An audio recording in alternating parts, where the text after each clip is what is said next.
इसी पर चर्चा कर लेते हैं। चर्चा के लिए मेरे साथ ब्रिगेडियर रिटायर्ड विनोद दत्ता साहब जो कि डिफेंस एक्सपर्ट हैं, कर्नल रिटायर्ड दिनेश शर्मा जो कि डिफेंस एक्सपर्ट हैं। दोनों मेहमान मेरे साथ जुड़ गए हैं। सबसे पहले मैं विनोद दत्ता साहब के पास चलूंगा। दत्ता साहब, इस व्हीकल को लेकर, इसकी खासियत को लेकर और इसकी मारक क्षमता को लेकर आप क्या कहेंगे? देखिए, ये बड़ी अच्छी देन है खासकर इन्फेंट्री ऑपरेशंस के लिए, क्योंकि अक्सर ये देखा जाता है क्योंकि 81 मिलीमीटर को इन्फेंट्री का तोपखाना भी बोलते हैं और ये एक बड़ा कारगर बटालियन सपोर्ट वेपन है। और इसको सबसे बड़ी प्रॉब्लम ये रहती थी कि इसकी मोबिलिटी को लेकर काफी होता था, क्योंकि 3 हिस्सों में इसको ले जाता था कि बैरल अलग जाती थी, बेस प्लेट अलग जाती थी और उसका एमिनेशन अलग जाया करता था। तो ये एक तो ऑल टेरेन व्हीकल है, इससे जो मोबिलिटी है उसमें काफी इजाफा हुआ है। प्लस इसके अंदर जो शूट और स्कूट, क्योंकि जनरली क्या होता है कि आप मोटर्स या इस तरह के कोई आर्टिलरी पीसेस जब फायर करते हैं तो दुश्मन को, क्योंकि गन लोकेटिंग रडार्स जो होते हैं वो दुश्मन उस लोकेशन को भांप लेता है और वहां काउंटर बम्बार्डमेंट ला सकता है। तो इससे सबसे बड़ा फायदा ये होगा कि ये दागो और भागो कॉन्सेप्ट पे है। जैसे ही गोला दाग दिया जाएगा वहां से वो अपनी पोजीशन चेंज कर लेंगे, तो इससे हमारे जो ट्रुप्स है उनको नुकसान कम होगा और दुश्मन पे ज्यादा ये कारगर साबित होगा। दूसरी चीज ये है, ऑल टेरेन व्हीकल है। आप इसे पहाड़ों में इस्तेमाल कर सकते हैं, इसे डेजर्ट्स में इस्तेमाल कर सकते हैं, प्लेन्स में ऑफ कोर्स करेगा ही करेगा। और आपने ये देखा होगा कि लद्दाख में या अरुणाचल प्रदेश में जो सबसे अहम चीज है वो है मोबिलिटी। अगर आपको याद हो, कैलाश रेंजेस का ऑपरेशन ईस्टर्न लद्दाख में भारत की जो विकास पलटन थी वो इसलिए कामयाब हुई क्योंकि भारत के पास जो मूवमेंट था, जो उसके ट्रुप्स थे वो बिल्कुल बैटल हार्डन्ड थे, उनका जो एक्लेमेटाइजेशन हो रखा था और वो स्विफ्ट तरीके से चीनी जो ट्रुप्स है उनसे पहले पहुंच गए और उन्होंने वहां फतेह हासिल की। और यही प्रॉब्लम अरुणाचल में भी है क्योंकि वहां भी इंटर वैली मूवमेंट है, वो बड़ा मुश्किल है। हालांकि सरकार ने वहां काफी इंफ्रास्ट्रक्चर अब बना दिया गया है। तो ये एक बहुत ही बढ़िया कॉम्बैट एज मिलेगा खासकर इन्फेंट्री ऑपरेशंस को। ये बड़ी उपलब्धि रहेगी। दिनेश शर्मा जी मेरे साथ मौजूद हैं। दिनेश शर्मा जी, पहले थोड़ी मजबूरी थी कि आपने जहां से दागा वहीं पर खड़े हुए हैं और शायद इसलिए आप दुश्मन की रेंज में भी आ जाते थे, दुश्मन आपको पहचान लेता था, लेकिन अब एक बड़ी सुविधा ये है कि दागो और वहां से भाग जाओ, कहीं और से दागो। फिर मनोज जी, ये इस वेपन की जो कैरेक्टरिस्टिक है वो ब्रिगेडियर दत्ता सर ने बहुत डिटेल में बता दी हैं। सबसे बड़ी जो बात जो होती है किसी भी युद्ध के अंदर, सबसे अहम चीज होती है आपकी मोबिलिटी। आप कितनी जल्दी से जल्दी अपना वेपन सपोर्ट सिस्टम को जो है एक जगह से दूसरी जगह तक ले जा सकते हैं। ये जो 81 मिलीमीटर मोटर जो व्हीकल माउंटेड हुई है, ये बहुत ज्यादा इजाफा करेगी इन्फेंट्री बटालियंस के लिए, सपोर्ट वेपन्स के लिए, क्योंकि इसकी रेंज जो है वो 7 किलोमीटर तक है और आप उसके ऊपर बिल्कुल सटीक जो है निशाना लगा सकते हैं।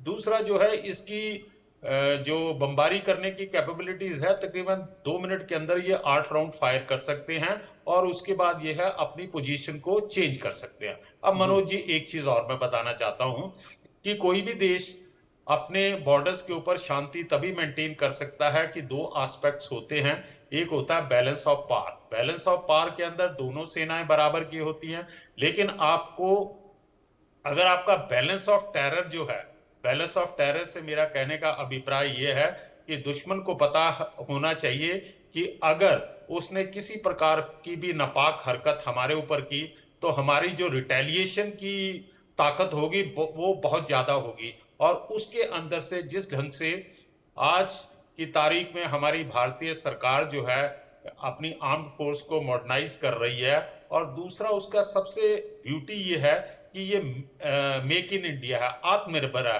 अगर कल को युद्ध हमारा किसी देश के साथ शुरू होता है तो हमें पीछे मुड़कर नहीं देखना पड़ेगा कि vehicle mounted infantry motor system के लिए कोई स्पेयर चाहिए या वेपन्स या हमें हथियार चाहिए। हम खुद कैपेबल हैं और हम उस सप्लाई चेन को मेंटेन कर सकते हैं। इस वेपन सिस्टम का जो इन्फेंट्री के लिए हुआ है, तो मेरा ये मानना है खुद एक पूर्व सैनिक होने के नाते कि आप जो है इन्फेंट्री की फायर पावर, मोबिलिटी और वो एक अच्छी तरह से जो है, चाहे वो काउंटर अटैक करना हो, चाहे ऑफेंसिव में है या डिफेंसिव ऑपरेशन में है, उनके लिए ये काफी हद तक एक शक्तिशाली वेपन को मिला है। यस, अब चाइना और पाकिस्तान को इस वेपन को देख के थोड़ी घबराहट तो हुई होगी, और मैं मानता हूं कि डर होना भी चाहिए। उन्हें ये ध्यान में रखना चाहिए कि हम एक शांति प्रिय देश हैं, हमारा कोई मकसद नहीं होता अपना विस्तारवादी नीति का, लेकिन अगर हमारी सुरक्षा, हमारी हमारे राष्ट्र हित के ऊपर हमारे ये जो दो दुश्मन देश हैं, चाइना और पाकिस्तान, उन्होंने किसी प्रकार की भी कोई हिमाकत की तो उन्हें मुंह तोड़ जवाब दिया जाएगा। जी मनोज जी।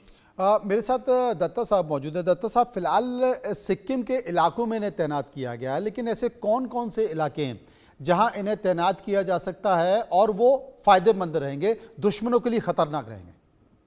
हाँ बिल्कुल, देखिए सिक्किम में तो इसको तैनात किया ही गया है। इसको ईस्टर्न लद्दाख में या लद्दाख रीजन में भी इसको डिप्लॉय किया जा सकता है। अरुणाचल प्रदेश में ये बड़ा कारगर साबित होगा, क्योंकि जिस तरह की टेरेन है। दूसरा, इसका सबसे बड़ा एडवांटेज है क्योंकि अगर आप देखें इसका एंगल ऑफ एलिवेशन जो है, क्योंकि माउंटेन्स में जनरली जो आपको एलिवेशन चाहिए होता है, और इसमें आप किसी भी एलिवेशन में फायर कर सकते हैं। रेट ऑफ फायर अच्छा है, और इसकी वजह से इसको मोबिलिटी मिलेगी, फायर पावर में इजाफा होगा, और क्योंकि व्हीकल इसका जो प्राइम मूवर है वो बड़ा कारगर है, क्योंकि ऑल टेरेन व्हीकल है। तो इससे, क्योंकि इन्फेंट्री में सबसे बड़ी प्रॉब्लम ये रहती है कि जो ट्रुप्स होते हैं उनको अपना जो पहले वेपन्स है वो खुद मैन पैक बेसिस पे ले जाने पड़ते थे, या एक मतलब एक दूरी तक उनको गाड़ियों द्वारा या BHLON द्वारा ले जाया जाता था। लेकिन अब ये बिल्कुल इन्फेंट्री के साथ साथ चलेंगे, और बहुत ही कॉम्पैक्ट और बड़ी पावरफुल प्राइम मूवर है। और इससे जो मैं तो ये कहूँगा कि ये अब इन्फेंट्री भी सेल्फ प्रोपेल्ड मोड में आ गई है, तो ये भारत के लिए बड़ा अच्छा है। और मैं उन साइंसदान को भी मुबारकबाद देना चाहूँगा जिन्होंने इसका इन्वेंट किया है, और मुझे पूरा यकीन है कि 350 से ज़्यादा हमारी जो बटालियन है वो सब इससे बेनिफिट होंगी। 350 से ज़्यादा बटालियन को फ़ायदा होगा, देश को तो फ़ायदा होगा ही, लेकिन दुश्मन भी कहीं ना कहीं इस बात को लेकर है, क्योंकि भारत लगातार कई सारे इनोवेशन करता जा रहा है, डिफेंस प्रोडक्शन के तौर पर आत्मनिर्भर होता जा रहा है, कई सारी नई उपलब्धियां होती जा रही हैं, बहुत सारी नई उपलब्धियां होती जा रही हैं। दिनेश जी, एक बात मैं आपसे पूछना चाहता हूँ, ये कितना वेट कैरी कर सकता है, इसकी मारक क्षमता क्या है, ये कितने समय में कितने गोले दाग सकता है, और कितनी रेंज क्या है इसकी? मनोज जी, एक तो सबसे बड़ी जो इसकी एडवांटेज है वो मोबिलिटी है। मोबिलिटी, आप इमीडिएटली जो है जिस जगह से भी आपने फायर करना आप वहां पहुंच सकते हैं, ऑल वेदर ऑल किस्म की टेरेन में जा सकते हैं। दूसरा जो है कि इसको काउंटर बम्बार्डमेंट नहीं किया जा सकता। अब आती है आपके प्रश्न के ऊपर, ये जो है 7 किलोमीटर तक 7 किलोमीटर तक जो है सटीक निशाना लगाया जा सकता है, और ये 2 मिनट के अंदर, तकरीबन 2 मिनट के अंदर जो है 8 राउंड जो है वो फायर कर सकता है। तो इसलिए इसकी इफेक्टिवनेस जो है वो बड़ी मायने रखती है, क्योंकि एक है इसकी मोबिलिटी, दूसरा इसका रेंज है, और तीसरा जो है ये डिसेप्शन प्रोवाइड कर सकता है।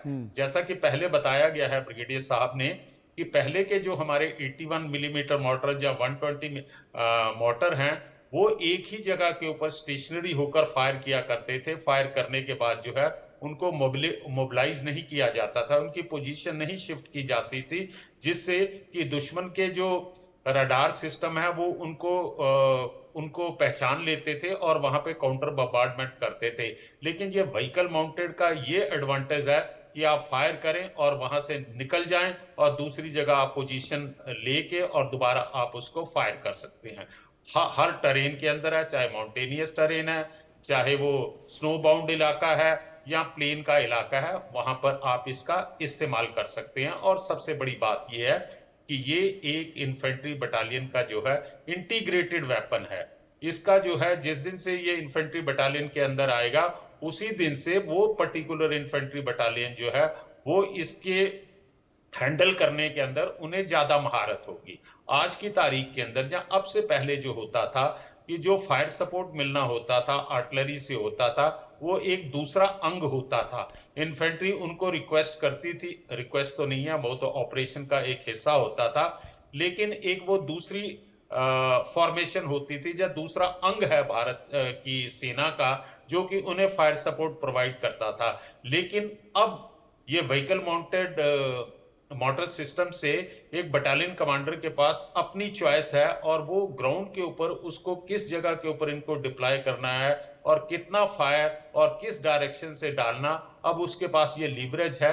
और वो इन्फेंट्री लेवल के ऊपर, इन्फेंट्री बटालियन के लेवल के ऊपर जो भी ऑपरेशन होंगे, चाहे वो ऑफेंसिव है या डिफेंसिव है, इसका यूटिलाइज प्रॉपर ढंग से कर सकता है। और उस ऑपरेशन में किस प्रकार की फायर पावर की जरूरत है, उनका ये भरपूर फायदा उठाया जा सकता है। मनोज जी। विनोद दत्ता साहब